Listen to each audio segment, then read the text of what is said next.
From the CyberHub bunker and studio, you're tuning in to the CyberHub Podcast. And now for your host and CISO, James Azar.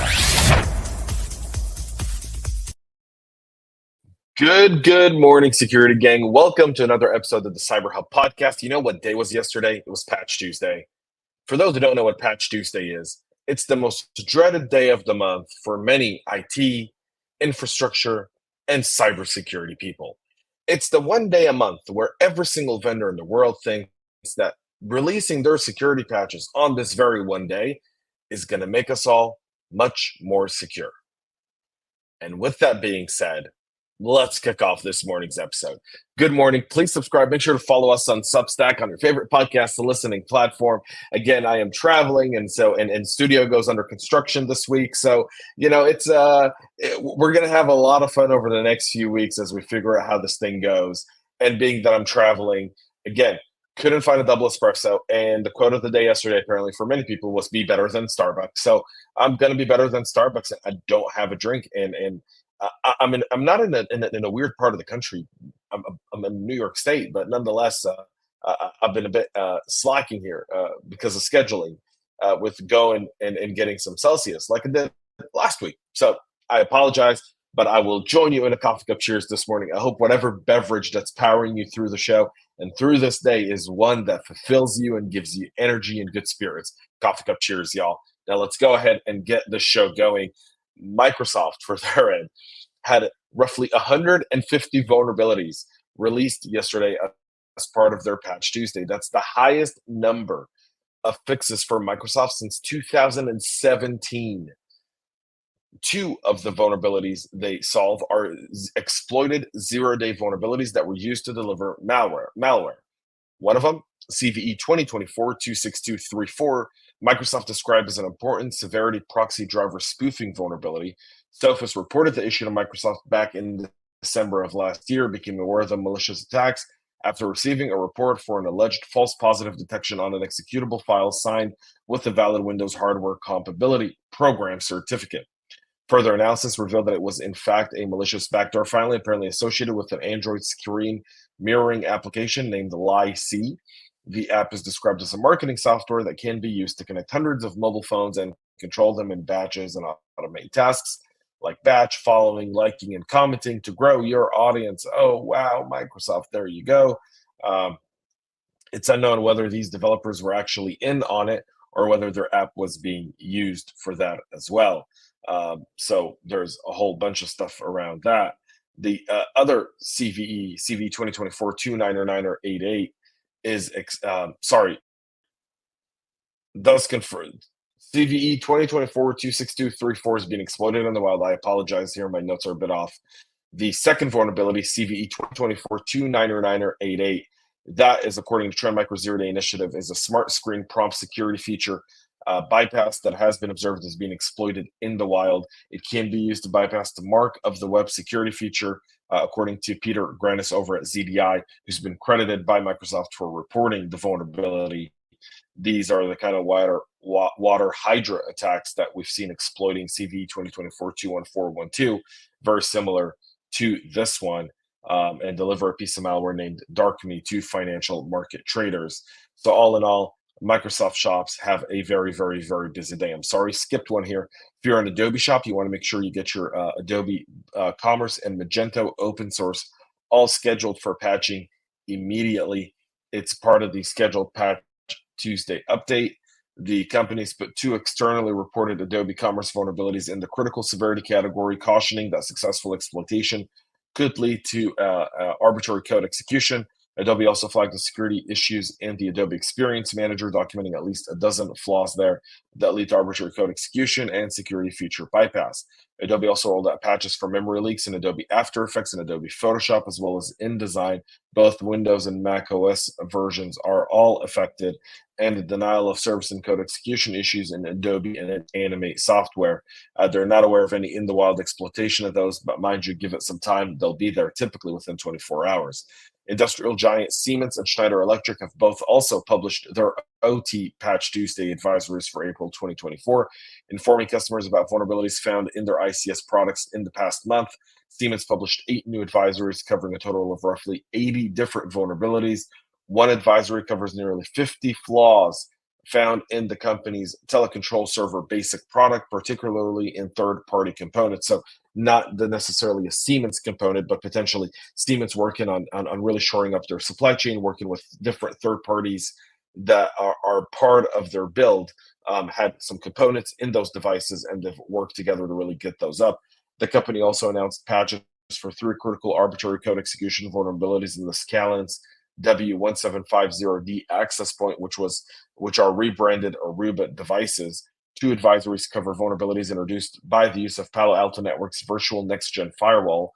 The flaw impacts Siemens' rugged COM APE 1808 industrial application hosting platform, which enable organizations to deploy commercially available applications for edge computing and cybersecurity in harsh environments.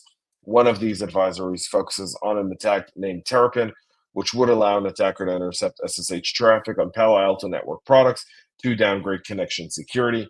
The second advisory covers 6 vulnerabilities discovered in Palo Alto's network's PAN OS software in 2022 and 2023, including a flaw that was exploited for a DDoS attack back in 2022. RuggedCom also uses technologies from Fortinet and Nozomi, and Siemens previously informed customers about the vulnerabilities in the products of these vendors. Siemens also informed customers about vulnerabilities in the Symatic S7-100 Linux component issue, the Synac NMS, the Parasolid, and the Symatic Win CC products. There, Schneider Electric published only 1 advisory this month, informing customers of a high-severity privilege escalation vulnerability affecting its Exergy Studio product. So there's that. SAP released their what they call security notes, addressing the most severe security misconfiguration issued at CVE 2024-27899, a CVSS score of 8.8. That's in the NetWeaver AS Java User Management Engine. This would allow users to self-register, modify their profiles, but the 2 optional features do not adhere to existing password requirements, accepting simple passwords. Instead, the 2 features are disabled by default, and customers can enable either or both as part of the update. They also addressed a high-severity information disclosure flaw in Business Objects Web Intelligence and a high-severity directory traversal bug in asset accounting. All in all, you want to get those updated as well.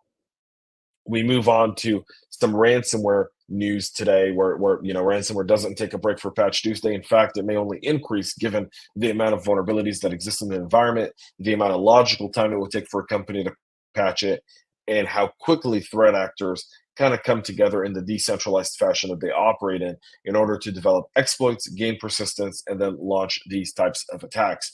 GPI Genios, a database company used by numerous media organizations in Germany, announced that their servers were unavailable due to a massive cyber attack. They called it a hacker attack, but this was translated from German to English. And cyber and hacker are very, very similar in German. In a post on LinkedIn, Genios said the incident was a ransomware attack and cautioned, unfortunately, they have to assume there will be an outage for several days. Their communication options are also limited, and they'll try to get back online as soon as possible. The Munich-based company is a subsidiary of 2 major German corporations, the Frankfurter Allgemeine Zeitung and the Handelsblatt Media Group. Alongside media entities, the company's databases are widely used by universities and libraries in Germany. A spokesperson has said that the systems and subsidiaries were not affected. Only those applications from our archives, which are hosted by Genios, are currently not available. So all in all, they're trying to reel from that cyber attack.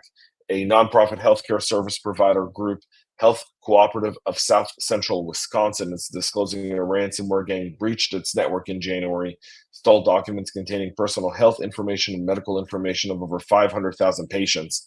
The attackers couldn't encrypt the compromised devices, which allowed it to secure its systems with the help of external cyber incident response experts and bring them back online after they were isolated to contain the breach. The breach occurred in the early morning hours of January 25th. They've identified unauthorized access to their network. Their IT department purposely isolated and secured their network, causing several of their systems to be temporarily unavailable. On February 9th, during the investigation, they discovered indications that the attacker had copied some of their data, which included protected health information. The discovery was confirmed when the attacker, a foreign ransomware gang, contacted a GHC, claiming responsibility for the attack and stealing the data. Health data stored during the January ransomware attack includes affected individuals' names, addresses, phone numbers, email addresses, date of birth or death, social security numbers, member numbers, Medicare and Medicaid numbers. Although it didn't provide the exact number of people affected, additional information shared with HHS shows the amount of infected people on this breach is 533,809. In response to the incidents, GHC says it took security measures to prevent such breaches from happening again, tightening existing controls, data backup, and user training. This ransomware attack was being claimed by the Black Suit ransomware gang. So there's that there as well. Security researchers have now disclosed what they say is the first native Spectre version 2 exploit against the Linux kernel on Intel systems that could be exploited to read sensitive data from memory. The exploit called native branch history injection can be used to look arbitrary kernel memories at a 3.5 kilobyte per second by bypassing existing Spectre v2 BHI mitigations. Researchers from Systems and Network Security Group at Vrij University in Amsterdam said in a new study, the shortcomings being tracked to CVE 2024-2201. The BHI was first disclosed by VUSEC in March of 2022, describing it as a technique that could get around Spectre v2 protections in modern processors from Intel, AMD, and ARM. While the attack leveraged extended Berkeley packet filters, Intel's recommendations to address the problem, among other things, was to disable Linux unprivileged privilege managed runtimes that can be configured to allow an unprivileged user to generate and execute code in a privileged domain. The kernel can be configured to deny access to an unprivileged EPPF by default, which still allows administrators to enable it at runtime when needed. So there's now that there as well being disclosed, and in response to the findings, AMD said that the vulnerability is rooted in the Linux kernel implementation of SMP that fixes addressing some of the issues that have been upstreamed to the main Linux kernel. So kind of being dismissed as saying something we can easily fix. Threat actors can exploit a security vulnerability in the Rust standard library to target Windows systems in a command injection attack.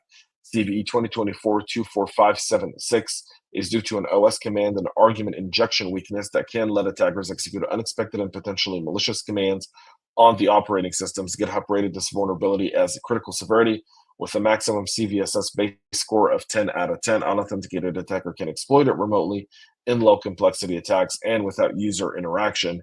The Rust Security Response WG was notified that the Rust standard library did not properly escape arguments when invoking batch files on Windows using the command API.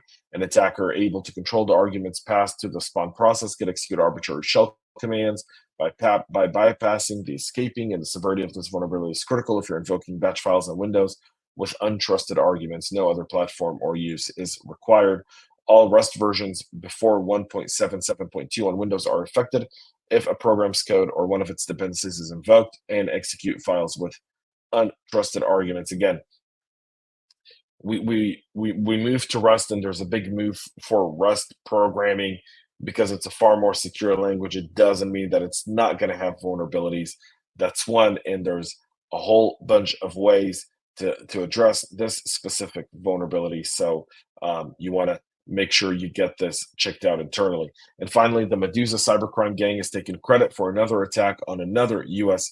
municipality, this time the Tarrant County Appraisal District in Texas, which determines property values for tax purposes in the Fort Worth area, confirmed that 2 weeks ago it was a victim of a ransomware attack. The Medusa cybercrime gang took credit for the incident, threatening to leak nearly 218 gigabytes worth of data in 6 days if a $100,000 ransom is not paid. County officials did not respond to requests for comments about whether the ransom would be paid, but they released a warning on the 3rd of April that about 300 people had their data accessed by the attackers. So again, ransomware rampant, all too common at this point, and affecting many. That's it for our show this morning. We'll be back tomorrow to wrap up this very, very busy week for so many practitioners. Good luck to all y'all patching these vulnerabilities. And again, a big takeaway from today's show for anyone watching is prioritize not what's important to Microsoft, but what's critical for your business.